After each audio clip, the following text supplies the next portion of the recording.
Salmo 145, del 1 al 5. Vamos a leerlo todos juntos.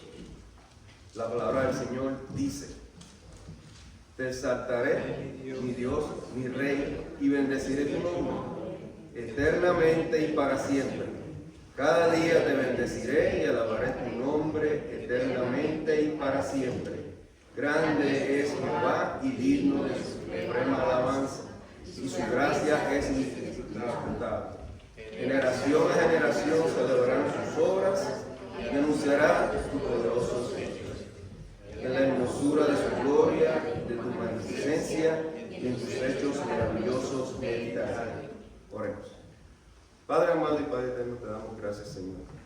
Te damos gracias, Padre, por la bendición que nos da de poder estar aquí, de poder tener la oportunidad de conocer de tu palabra, de tu sabiduría, Señor.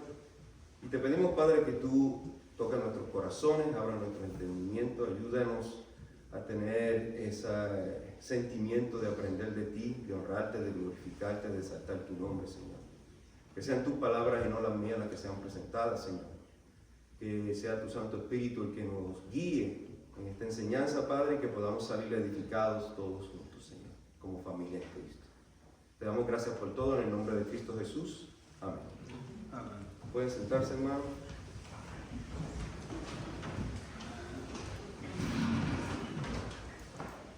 En la vida cristiana, hermanos, es indispensable la adoración.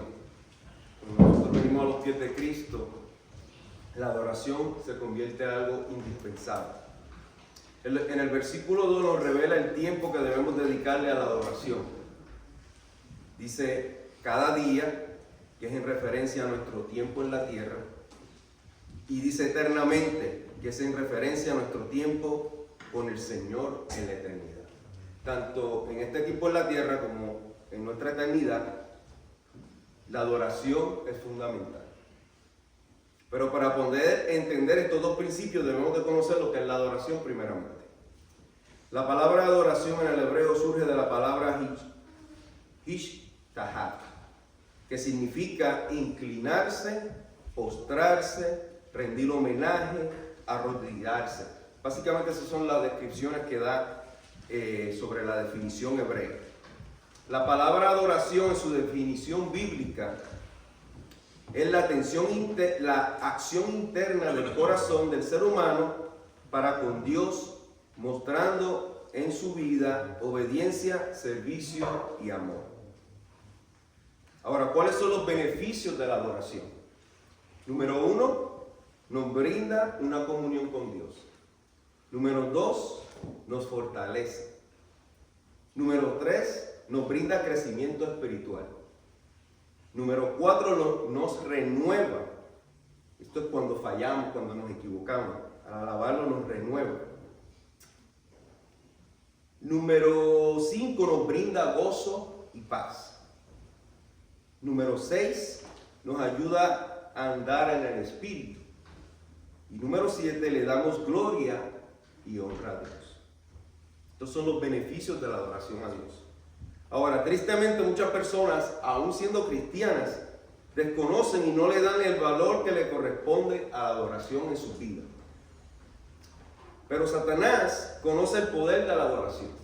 Y es por eso que intenta atacar a la adoración en los cristianos, llevándolo a lugares en nuestra vida para impedir que adoremos a Dios.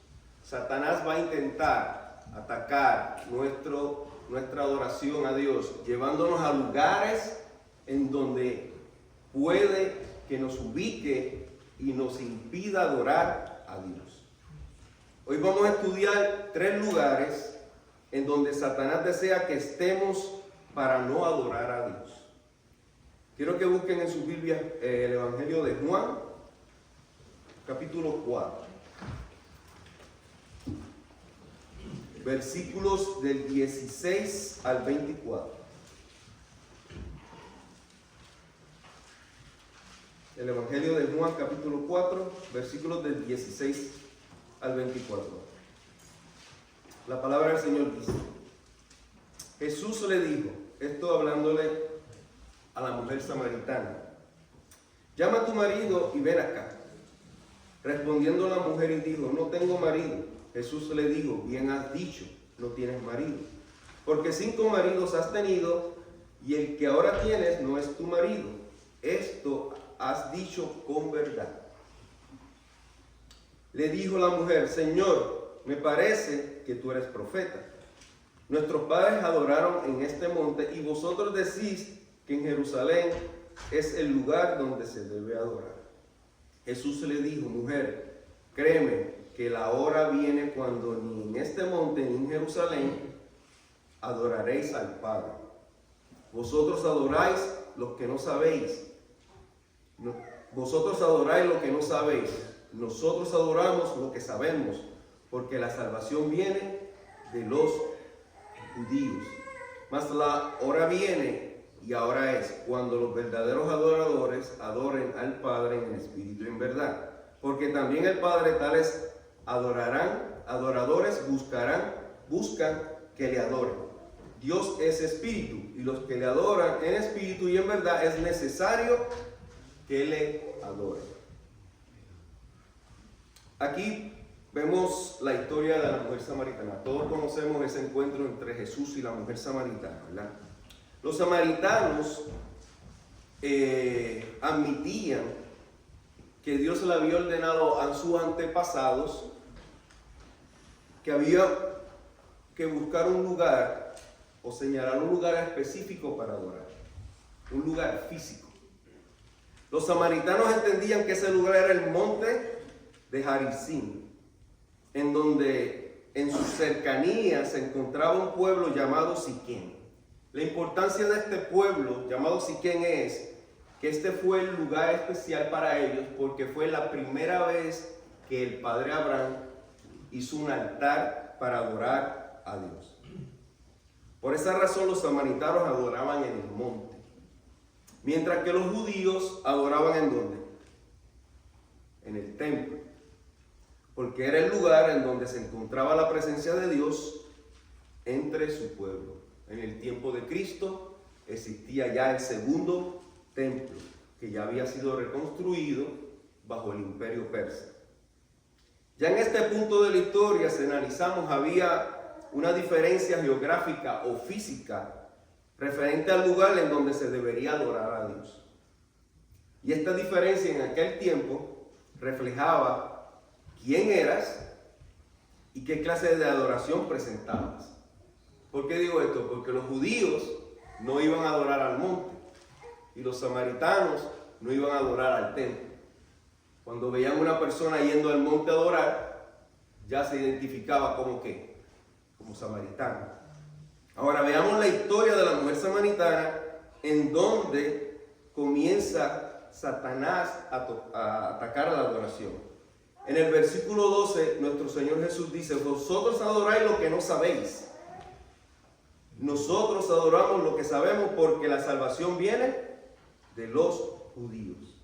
Y este es el primer lugar en donde Satanás quiere llevar a nosotros para atacar la adoración a Dios.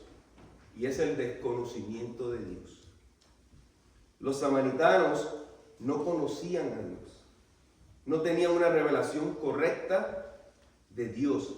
Y por tanto no podían adorar en verdad y en espíritu. Hoy día, y de igual manera, existen muchas personas que viven con un desconocimiento del Dios de las Escrituras. En donde estas personas van a lugares que no enseñan lastimosamente el Dios de las Escrituras. Y esto conduce a una forma de vida de cómo adorar a Dios, porque tienen un desconocimiento pleno de quién es Dios, de quién es el Dios de las Escrituras. Y esto de igual manera, en relación a la adoración, solamente piensan que el tiempo de alabanza es el único tiempo de adoración, porque la música puede producir en nosotros emociones. Ojo aquí. En la clase el hermano decía que venimos aquí ¿a qué? A adorar, ¿verdad? Pero no venimos a adorar. Nosotros venimos a continuar a adorar. ¿Por qué digo esto? Porque el cristiano tiene que tener un estilo de vida de adoración a Dios. Si nosotros decimos que solamente venimos un domingo a adorar, entonces nuestra vida cristiana, nuestra intimidad con Dios, lo que debemos de hacer bíblicamente, no lo hacemos durante el resto de la semana. Ahora, quiero explicar esto cuidadosamente. La música no es ni debería de ser el origen de nuestra adoración, pero la música es una de las expresiones de la adoración. Vuelvo y lo digo, no es el origen ni debería ser la razón por la cual adoramos. La música sí es una expresión de la adoración. ¿Por qué digo esto? Porque solamente muchas personas piensan que en el tiempo de la alabanza es el tiempo solamente de la adoración, cuando no lo es así. También las emociones en nuestra adoración son una expresión de ella. Las emociones en nuestra adoración son una expresión de ella, pero la adoración no puede ser guiada por las emociones. La adoración no puede ser guiada por las emociones.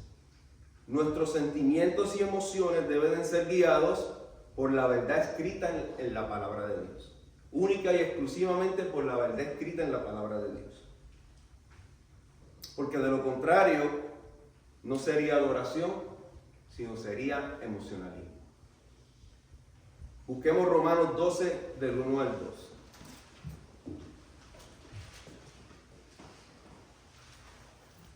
La palabra del Señor dice: así que, hermanos, os ruego por la misericordia de Dios que presentéis vuestros cuerpos en sacrificio vivo, santo, agradable a Dios, que es vuestro culto racional. Tenemos que conocer nuestro culto racional.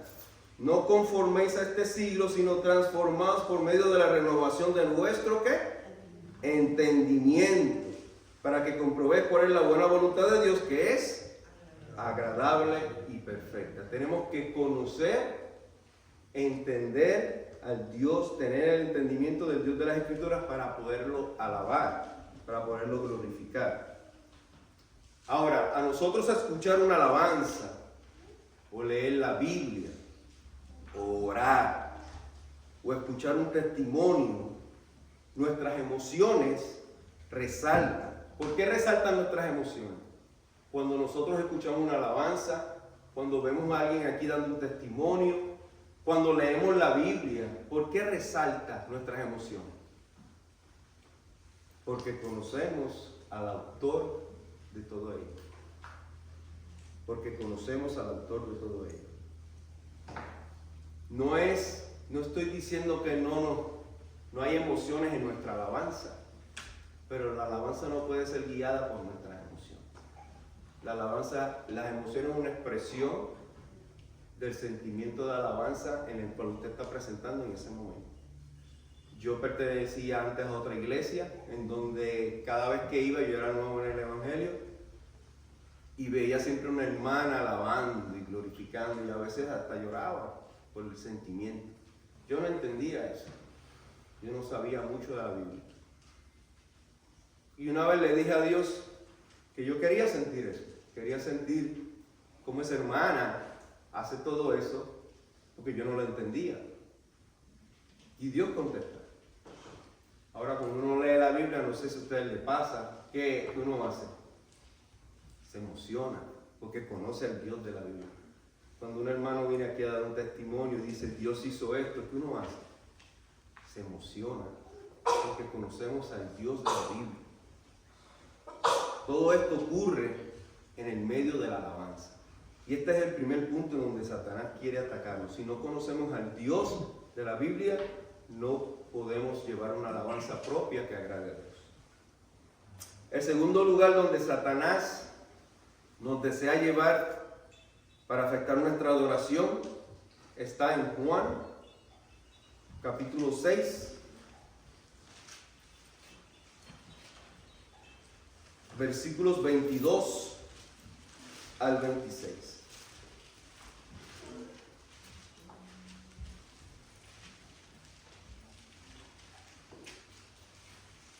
Estos hechos ocurrieron luego que Jesús hizo el milagro de los panes y peces. La palabra del Señor dice: el día siguiente, la gente que estaba al otro lado del mar vino, que no había habido allí más que una sola barca, y que Jesús no había entrado en ella con sus discípulos, sino que estos se habían ido solos. Pero otras barcas habían arribado de Tiberias, junto al lugar donde había comido el pan después de haber dado gracias al Señor. Cuando vio pues la gente que Jesús no estaba allí, ni sus discípulos, entraron en la barca y fueron a Capernaum, buscando a Jesús. Y hallándolo al otro lado del mar, le recibieron, le dijeron: Rabí, ¿cuándo llegaste acá? Respondió Jesús y le dijo: de cierto os digo que me buscáis, no porque habéis visto las señales, sino porque comiste el pan y os saciaste. Este es el segundo lugar donde Satanás quiere llevarnos para afectar nuestra relación con Dios: el interés propio. Estas personas, en el versículo 15, querían hacer rey a nuestro Señor Jesús. ¿Por qué querían hacerle rey?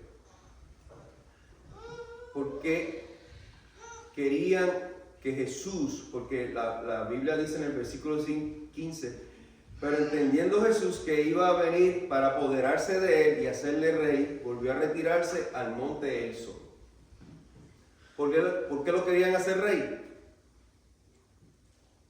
Porque él suplió una necesidad física, una necesidad en común. Ahora, ¿qué se le hace a un rey? Se le da reverencia y por consiguiente se le da adoración. Se le da reverencia y se le da adoración. Muchos hoy día, al igual que esta multitud, hermanos, buscan adorar a Dios en respuesta a sus propios intereses. Y cuando Dios no concede sus deseos, tienden su adoración o separan su adoración y por consiguiente se alejan de Dios, como lo hizo esta multitud. Luego de que esta multitud recibió de Jesús los panes y peces, la palabra de Dios, esta misma multitud, muchos de ellos estuvieron allí cuando se le presentó Jesús y Barrabás. Se alejaron de Dios, se alejaron de Jesús. Y esto ocurre muchas veces cuando ellos buscan solamente a Dios por intereses propios. El Evangelio de la Prosperidad es un ejemplo de esta enseñanza, en donde alimenta, si usted evalúa el Evangelio de la Prosperidad, alimenta el deseo humano para aferrarse a las cosas de la tierra y no a las cosas del reino. El Evangelio de la Prosperidad ofrece ¿qué? Cosas de la tierra, no cosas del reino. Satanás lo intentó con Jesús en el desierto. Quiero que busquemos Mateo 4, versículo 8.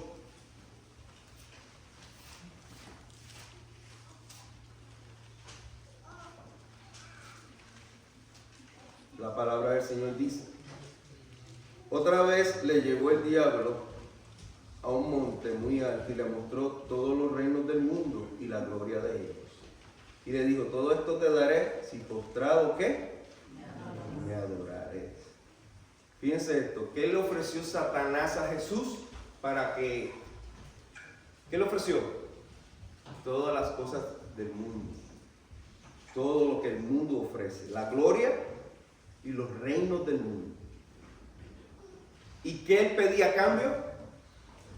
Que lo adorara. Él solamente pedía a cambio ¿qué? Que lo adorara. Vemos en los otros versículos que también lo tentó. Ahora, observemos cuidadosamente la enseñanza de Mateo 4 y sobre las tentaciones de Jesús. Satanás le pedía a Jesús que hiciera algo para él, ¿verdad? Le pidió que transformara las piedras en pan, le pidió que se lanzara del peñáculo, que la Biblia dice que los ángeles te van a rescatar, y le pidió que se postrara ante él, que lo adorara, que la adoración a Dios fuera separada de él. Cuando el ser humano desobedece a Dios, no le brinda adoración. Por consiguiente, al obedecer a Satanás, le está dando adoración. Cuando hay una tentación y usted cede a la tentación, al desobedecer a Dios no le está dando adoración, y al obedecer a Satanás le está dando adoración a Satanás. Santiago 4,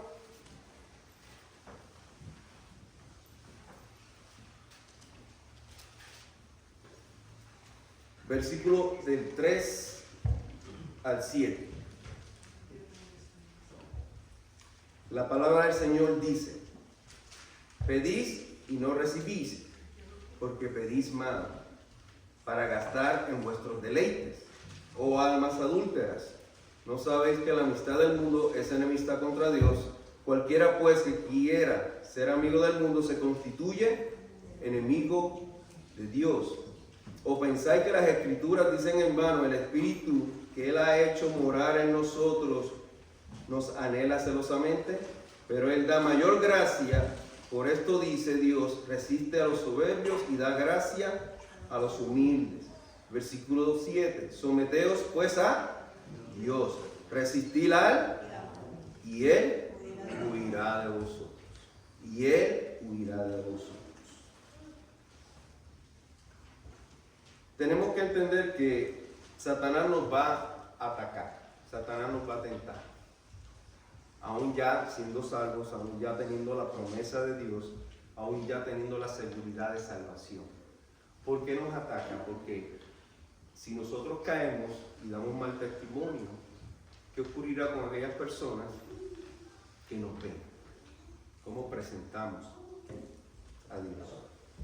El segundo punto que Satanás nos quiere ubicar para afectar la adoración es trabajar en nosotros en el orgullo para buscar un interés de Dios.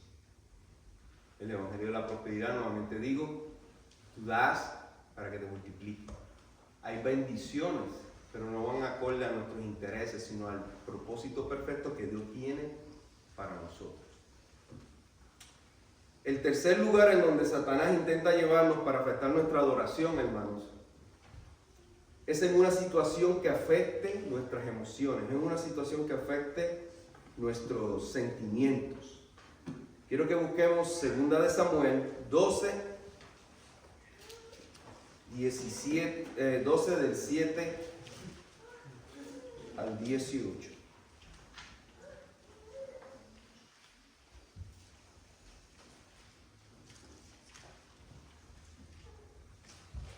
Perdón, 12 del 13 al 18.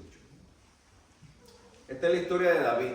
En la clase hablábamos de David y hablábamos del Salmo 30, donde David se expresa su sufrimiento y expresa su alabanza a Dios. Segunda de Samuel 12, del versículo 13. En este capítulo 12, el profeta Natán amonesta a David por la desobediencia que tuvo con Dios. La palabra del Señor dice: entonces dijo David a Natán: pequé contra Jehová. Y Natán dijo a David: también Jehová ha redimido tu pecado, no morirás. Mas por cuanto como este asunto hiciste blasfemar a los enemigos de Jehová, el hijo que te ha nacido ciertamente morirá. Y Natán se volvió a su casa, y Jehová hirió al niño que la mujer de Urías había dado a David, y enfermó gravemente. Entonces David rogó a Dios por el niño, y ayunó David, y entró y pasó la noche acostado en tierra. Y se levantaron los ancianos de su casa, y fueron a él para hacerlo levantar de la tierra. Mas él no quiso ni comió con ellos pan. Al séptimo día murió el niño, y temían los siervos de David hacerle saber que el niño había muerto, diciendo entre sí: cuando el niño aún vivía, les hablábamos y no quería oír nuestra voz. ¿Cuánto más se afligirá si le decimos que el niño ha muerto? Todos conocemos la historia del rey David. Aquí vemos al rey David y cómo Satanás lo llevó a un lugar en donde peca contra Dios.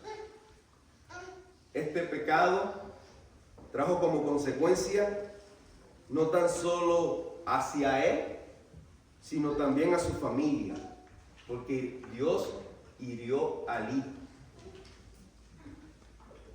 La Biblia dice que David rogaba a Dios por sanación de su hijo y estuvo durante 7 días en ruego, en ayuno, a solas, pidiendo por su hijo.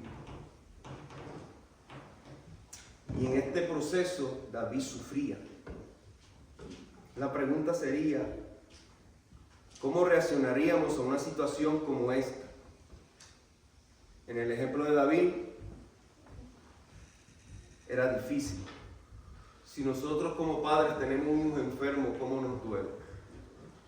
Imaginemos la situación que David está pasando, en donde su hijo estaba enfermo y él conocía que era un castigo de Dios y por las consecuencias de sus acciones de pecado. No tan solo él sufría porque el hijo estaba enfermo, sino también sufría porque él sabía que la razón por la cual el hijo sufría era por el pecado que él había cometido ante Dios. Esto lo vemos en el versículo 14. Esto sería un sufrimiento extremo para cualquier padre. La Biblia dice que su hijo muere al 7º día. La pregunta sería, ¿cómo hubiéramos mostrado nosotros una respuesta ante eso? ¿Cómo hubiera sido nuestra adoración ante Dios? Yo en lo personal, cuando mi mamá se enfermó, yo oraba a Dios y yo pedía a Dios.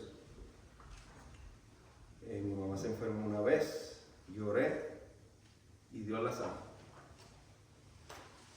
Mi mamá vuelve a recaer un tiempo después y esa segunda oración la hice con la misma intensidad que la primera. Y como ya había habido un resultado favorable, pues yo pensaba que ese resultado también iba a ser favorable. El detalle fue que no fue así. Mi mamá empeoró, murió. Bien sincero soy, me enojé con Dios. Mi relación con Dios fue afectada porque mis emociones y mis sentimientos no me dejaron ver más allá de lo que es la voluntad de Dios. Independientemente de mis emociones y sentimientos, hermano, aunque yo sí le reclamé a Dios en mis oraciones, Dios trabajó con mi vida, en donde me hizo entender que a pesar de lo que yo sentía, era la voluntad de Dios que mi mamá se muriera y fuera con él. En ese proceso, no recuerdo qué tanto duró, yo sentía muchas emociones, muchos sentimientos, en donde aún así oraba. No era una oración intensa, no era una oración ferviente, se los confieso. Pero aún así, el Espíritu Santo me movía a orar a Dios. Aún así yo reconocía que Él era Dios. Aún así yo sabía que Él tenía el poder supremo para hacerlo. Lo único que yo tenía que entender en ese proceso era aceptar la voluntad de Dios, que era que mi mamá muriera. El detalle es que poco a poco Dios trabajó en mi vida. Y comencé a entender más lo que es la soberanía de Dios y aceptar la voluntad de Dios. Y ver lo que Dios había hecho antes en la oración anterior para poder darme un poco de paz en el proceso. Esto era lo que estaba ocurriendo con David. David conocía, pero había un duelo que sufrir. Y no tanto eso, ver a su hijo sufriendo. Estamos hablando del rey de Israel. Estamos hablando que la enfermedad del rey de Israel era la noticia de todo el pueblo. Todos los ojos estaban en esa situación. Nadie podía comentar porque él era el rey. La misma Biblia lo dice. Y hasta ese punto que los sirvientes tenían temor de darle la noticia a David. Ahora, veamos la respuesta de David. En el versículo 20, del 19 en adelante. Dice, mas David, viendo a sus siervos hablar entre sí, entendió que el niño había muerto. Por lo que dijo David a sus siervos, ¿ha muerto el niño? Y ellos respondieron, ha muerto. Versículo 20. Entonces David se levantó de la tierra y se lavó y se ungió y cambió sus ropas y entró a la casa de Jehová. ¿Y qué hizo? Adoró. Después vino a su casa y pidió y le pusieron pan y comió. Fíjense lo que hizo David. Entre el versículo 19 y el versículo 20, hermanos, David reconoció la voluntad de Dios. El profeta Natán ya lo había dicho, pero aún así le estaba pidiendo por misericordia de Dios. Las acciones de David, aunque fue perdonado por Dios, porque si recuerdan, en la ley, el adulterio se pagaba ¿con qué? Con muerte. David cometió adulterio, se pagaba con muerte. Ese era otro caso aparte. Y aún así, David siendo perdonado, porque le perdonó la vida, porque la paga del pecado de adulterio era muerte, el profeta Natán le dice a David, te ha perdonado la vida, pero hubieron unas consecuencias, porque ofendió a Dios. Y Dios vino y implantó las consecuencias, su hijo murió. Pero aún así David adoró. Aún así David reconoció su error. Aún así David no dejó de adorar al Señor. ¿Qué nos enseña la respuesta de David? Esto nos muestra nuevamente las enseñanzas que el Señor Jesús le da a la mujer samaritana. Volvamos a Juan, capítulo 4, versículo 23. Dice, mas la hora viene y ahora es, cuando los verdaderos adoradores adorarán al Padre en espíritu y en verdad. Porque también el Padre tales adoradores buscan que le adoren. ¿Qué características tienen que tener los adoradores? Primeramente tienen que ser verdaderos. Esto quiere decir que los adoradores verdaderos no serán identificados por un lugar específico como antes lo hacían, sino por la adoración al Padre a través de su Hijo Jesús. Número 2, dice en espíritu. ¿Por qué hay que adorar en espíritu? La misma Biblia lo dice. Porque Dios es espíritu. ¿El hombre es qué?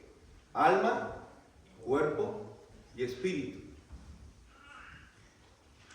El cuerpo conecta con la materia. El alma es la esencia, quienes somos, nuestras emociones, sentimientos, lo que nosotros somos espiritualmente. Y el espíritu es lo que nos conecta con nuestro Dios. Nuestro espíritu. No estoy hablando del Espíritu Santo, que esto luego, cuando uno acepta a Cristo como Señor y Salvador, es sellado con el Espíritu Santo. Esto nos indica que nuestra adoración es desde nuestro interior hacia afuera. Y no a través de tradiciones o legalismos o religiosidad, las cuales son acciones externas y las cuales no reflejan la adoración que le agrada a Dios. Lo vemos con los fariseos en el tiempo de Jesús. Eran acciones externas, eran rituales que no significaban nada de adoración para nuestro Dios. También la palabra del Señor dice que es en verdad. ¿Qué nos enseña esto? Esto nos señala que la adoración hacia Dios debe de estar en armonía con la verdad revelada en las Escrituras. David logró adorar a Dios en el lugar donde Satanás lo tenía, en la opresión, en la tristeza, en el sufrimiento. ¿Por qué él hizo eso? Porque conocía a Dios. Y esto no le permitió que las circunstancias influenciaran en la adoración. Y este es otro punto importante. Muchas veces las circunstancias nos afectan y decimos, ya no voy a leer la Biblia, ya no quiero venir a la iglesia, ya no quiero orar, ya no quiero adorar, porque las circunstancias te oprimen. Las circunstancias te llevan a un punto en donde tú no entiendes y te dejas guiar más por emociones que por lo que dice la palabra de Dios. Esto nos enseña, el ejemplo de David nos enseña que no importa las circunstancias por las cuales estemos viviendo, siempre como cristianos tenemos que adorar a nuestro Dios. Para concluir, hermanos, debemos de adorar a Dios, número 1, con agradecimiento, Colosenses 3:17. Número 2, con reverencia, Hebreos 12, 28 al 29.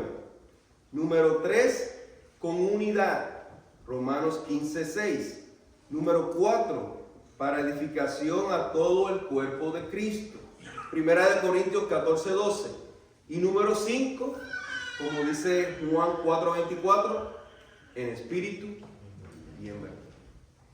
Todos estos factores que hemos visto a través de la Biblia nos enseñan que la adoración va por encima de todas estas circunstancias, que la adoración es atacada constantemente por el enemigo, que él nos va a tratar de llevar a lugares en donde sea afectada nuestra adoración, y nosotros tenemos que entender y tenemos que reconocer y tenemos que saber quién es Dios en realidad para que estas tentaciones no nos afecten.